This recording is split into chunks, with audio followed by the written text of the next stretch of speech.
नमस्कार दोस्तों, एक स्मार्ट स्टडी में आपका स्वागत है। दोस्तों, अगर आप कर रहे हैं गवर्नमेंट एग्जाम की तैयारी तो आप सही जगह पर आ चुके हैं। हम कराएंगे सभी इम्पोर्टेंट क्वेश्चन जो पिछले 10 वर्षों से लगातार पूछे जा रहे हैं। स्टार्ट करने से पहले एक चलते हैं मोटिवेशनल कोट की तरफ जो आपके अंदर ऊर्जा और जुनून पैदा करते हैं। क्या है मोटिवेशनल कोट? दुनिया में सबसे बुरा क्या हो सकता है? एक लक्ष्यहीन जीवन जीना। क्या? एक लक्ष्यहीन जीवन जीना, यही सबसे बुरी बात है।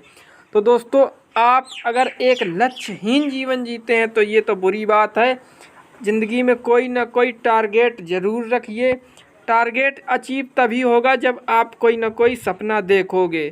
तो अपने जीवन में एक टारगेट बनाइए और उसे अचीव करने में दिन रात एक कर दीजिए।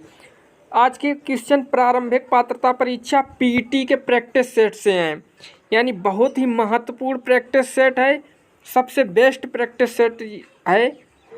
तो चलिए दिखा दीजिए अपनी दम कितना आपने पढ़ा है। लगाते हैं प्रैक्टिस सेट। उससे पहले आप चैनल को लाइक कर दीजिए, शेयर कर दीजिए और सब्सक्राइब कर दीजिए। देखते हैं आज के बेस्ट क्वेश्चन। दोस्तों, यूपी पीटी का प्रैक्टिस सेट हम स्टार्ट कर रहे हैं। तो ये पहला प्रैक्टिस सेट है, जिसमें से पहला क्वेश्चन है, मध्ययुगीन भारत में सर्वप्रथम रुपया नामक सिक्का किस शासन ने निर्गत किया था? तो रुपया किसने चलवाया था? ये इसका सही आंसर हो जाएगा ऑप्शन डी, शेरशाह। क्या पहले क्वेश्चन का आंसर हो जाएगा शेरशाह। शेरशाह का शासनकाल भारतीय मुद्रा के इतिहास में परीक्षण का काल था। उसने मिश्रित धातु के सिक्के बंद कर दिए, शुद्ध सोना, चांदी तथा तांबे के सिक्कों का प्रचलन किया, जिनकी तौल एवं आकार निश्चित थे। चांदी के सिक्के के तौल 180 ग्रेन थी। कितनी? 180 ग्रेन, जिसमें शुद्ध 173 ग्रेन चांदी होती थी। देखते हैं नेक्स्ट क्वेश्चन। महमूद गजनवी का दरबारी इतिहासकार कौन था?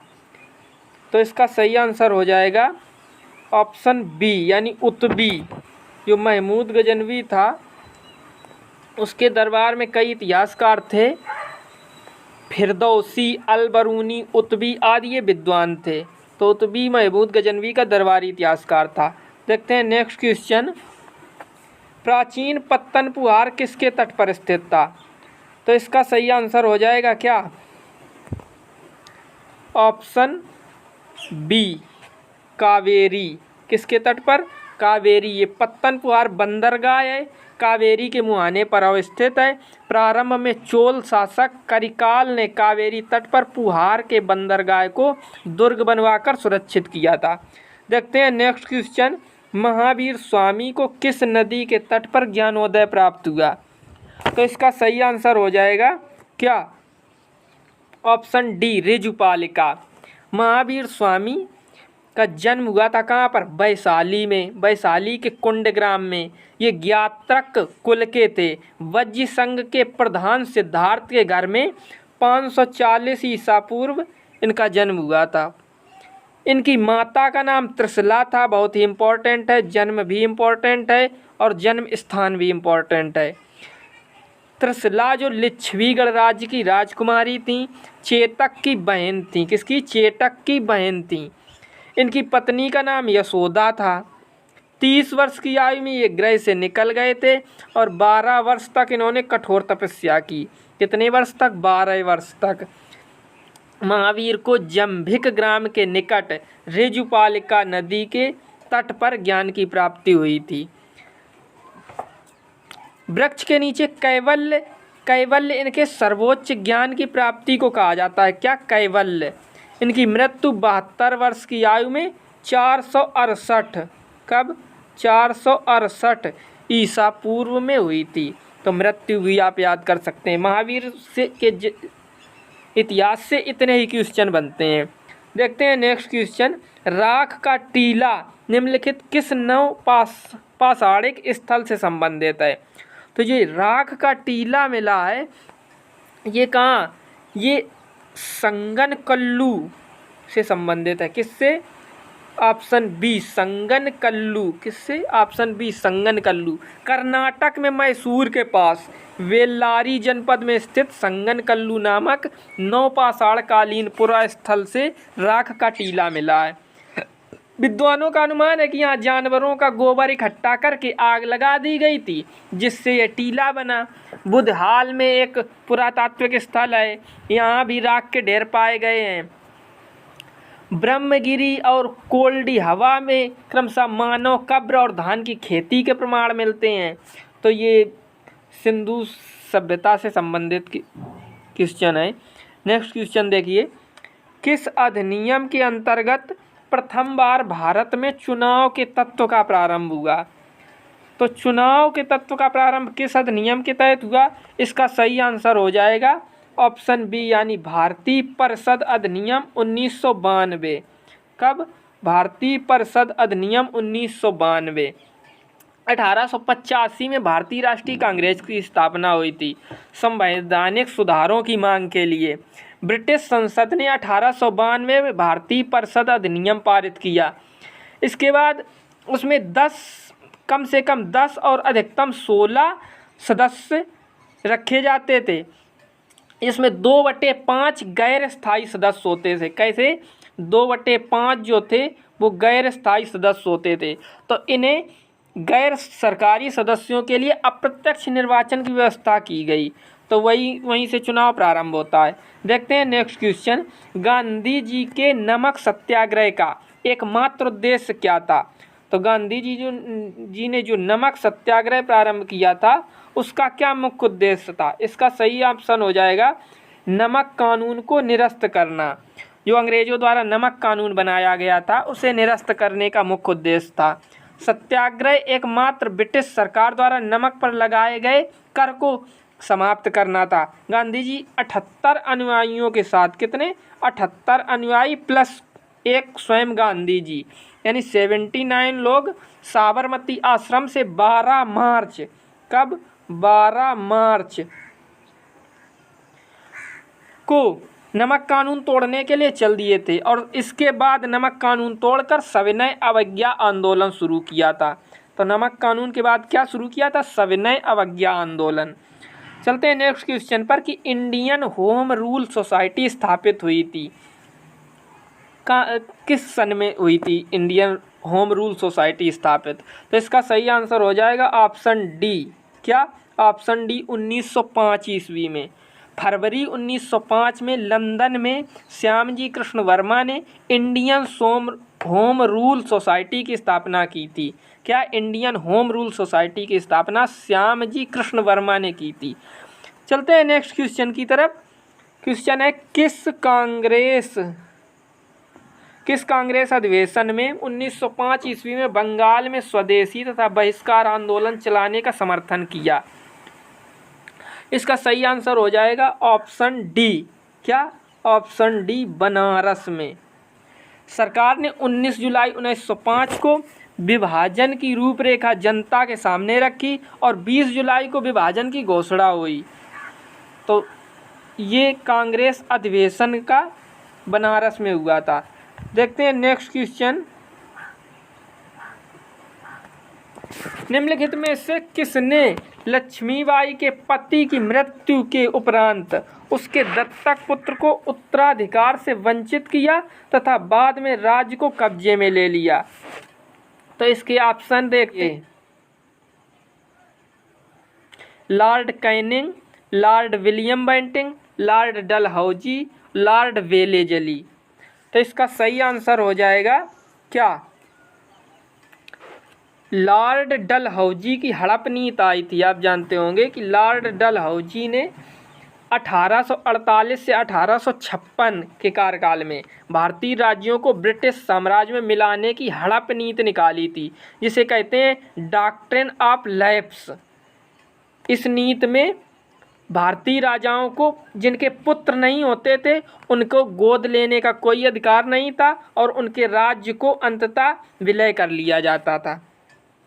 देखते हैं नेक्स्ट क्वेश्चन कि एशिया की सबसे लंबी नदी कौन सी है? तो जो एशिया की सबसे लंबी नदी है वो है कौन सी? यांगत्सी। कौन सी? ऑप्शन सी, यांगत्सी नदी जो है वो एशिया की सबसे लंबी नदी है। इसका बहाव क्षेत्र 8,915 मील यानी 6300 किलोमीटर है। कितना? 6300 किलोमीटर है। ये विश्व की तीसरी सबसे लंबी नदी है। नील और अमेजन क्रमशः पहली और दूसरे स्थान पर हैं। तो समझ गए होंगे सब, लंबी नदी से सभी क्वेश्चन इस प्रकार ही बनते हैं। बृहत ज्वार आता है, नेक्स्ट क्वेश्चन कह रहा है कि बृहत ज्वार कब आता है। तो इसका सही आंसर हो जाएगा कि जब सूर्य तथा चंद्रमा एक ही सीधी रेखा में होते हैं, यानी ऑप्शन ए, जब सूर्य चंद्रमा दोनों एक ही सीधी रेखा में होते हैं तो दोनों का आकर्षण बल लगता है। देखते हैं नेक्स्ट क्वेश्चन। भारत में प्रवेश करने वाले पश्चिमी विक्षोभ उत्पन्न होते हैं अरब सागर में, अटलांटिक सागर में, भूमध्य सागर में या फिर हिंद महासागर में। इसका सही आंसर हो जाएगा भूमध्य सागर में। क्या भारत में जो पश्चिमी विक्षोभ उत्पन्न होते हैं वो भूमध्य सागर में उत्पन्न होते हैं। भारत के उत्तर पश्चिम भाग में शीतकाल में होने वाली वर्षा का संबंध शीतोष्ण कटिबंधीय चक्रवातों से उत्पन्न पश्चिमी विक्षोभ से है। चक्रवात भूमध्य सागर से उत्पन्न होकर मध्य पूर्व इराक, ईरान, अफगानिस्तान, पाकिस्तान से होकर भारत की तरफ आते हैं और भारत के पश्चिमी राज्यों में वर्षा करते हैं। देखते हैं नेक्स्ट क्वेश्चन। भारत अवस्थित है, भारत की स्थिति बताना है कि किस प्रकार है।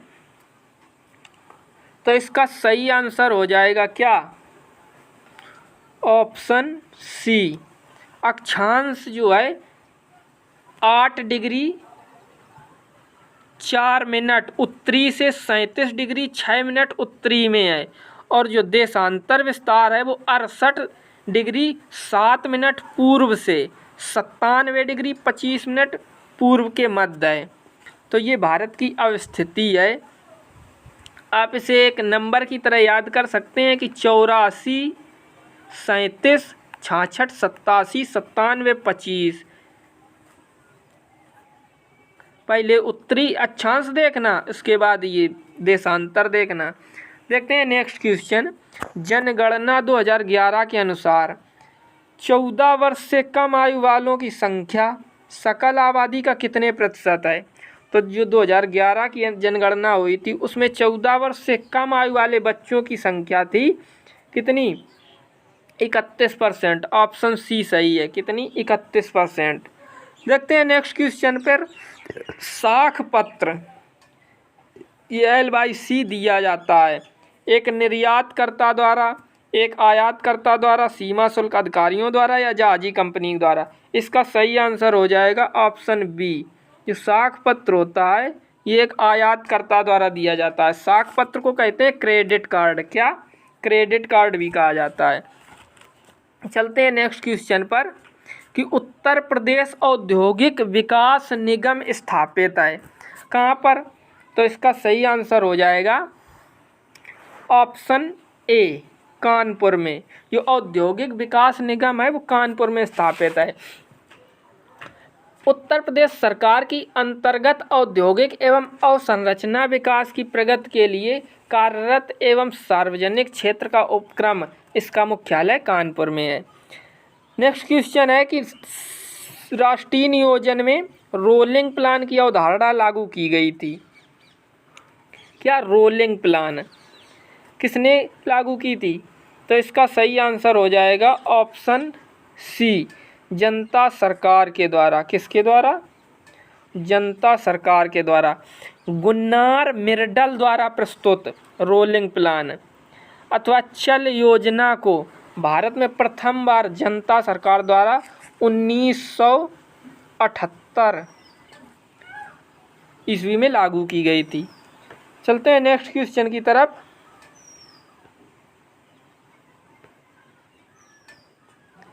नेक्स्ट क्वेश्चन है कि निम्नलिखित में से किसको मुद्रा की पूर्ति का विस्तृत माप माना जाता है। IM1, IM2, IM3, IM4। तो इसका सही आंसर हो जाएगा दोस्तों IM3। क्या, ऑप्शन सी, IM3 होता है। ये अर्थशास्त्र में IM3 बराबर IM1 प्लस बैंकों की सावधि जमा। क्या, बैंकों की सावधि जमा। तो आप याद रख सकते हैं इसका सही आंसर। नेक्स्ट क्वेश्चन है, भारत का आर्थिक सर्वेक्षण संबंधित है, किससे संबंधित है? इसका सही आंसर हो जाएगा ऑप्शन सी, वित्त मंत्रालय से। भारत का आर्थिक सर्वेक्षण वित्त मंत्रालय से संबंधित है। वित्त मंत्रालय भारत सरकार का एक महत्वपूर्ण मंत्रालय है।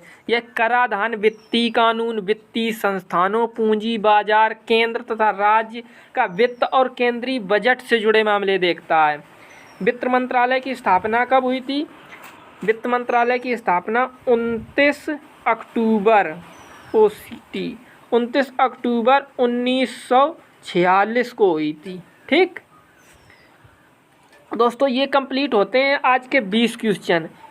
हम पूरा मॉडल पेपर हल कराएंगे, लेकिन वीडियो लंबा हो जाएगा, इसलिए नेक्स्ट पार्ट में आप नेक्स्ट पार्ट ज़रूर देखें। और ये क्वेश्चन कैसे लग रहे हैं कमेंट करके ज़रूर बताएं। आपके कितने सही हो रहे हैं ये भी बताएं। वीडियो अगर अच्छा लगा तो लाइक करें, शेयर करें और हाँ, सब्सक्राइब बटन पर क्लिक कर उसे लाल से काला ज़रूर कर दें। मिलेंगे नेक्स्ट वीडियो में, तब तक के लिए धन्यवाद।